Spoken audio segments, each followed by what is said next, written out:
do you personally handle social media, especially in your current states?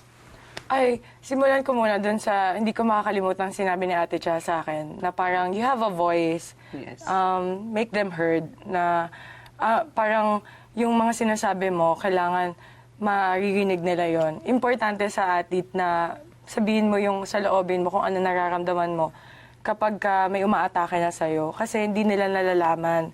Parang atake lang sila ng atake, pero di nila alam kung ano yung nararamdaman ng mga atleta. Pero yun nga, katulad ng mga athletes ngayon, kung meron silang voice, kailangan iparating nila para nadidisiplina din yung mga ibang fans na hindi na nakokontrol yung pambabash. And recently, Chang, ikaw, you already informed everyone that you have been diagnosed with psoriasis. You've owned this as well through your social media accounts.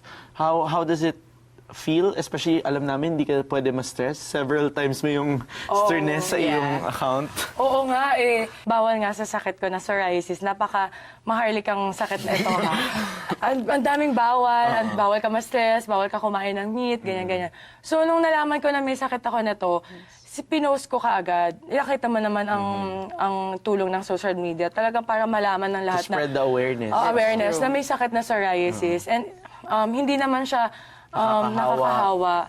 Hindi siya nakakahawa, pero lifetime, siya. Lifetime na kailangan i-manage yun. Yes.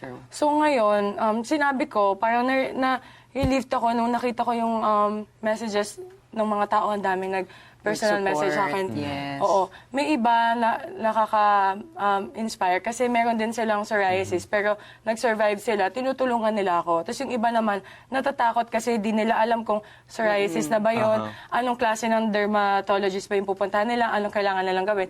Nagtatanong sa akin. So, yun, lahat yun, sinatsaga akong sagutin yung mga fans na yun. Kasi parang, in a way, gusto ko rin mabalik sa kanila yung effort na binibigay nila para makausap ako or iparating sa akin kung gano'n nila ako kamahal.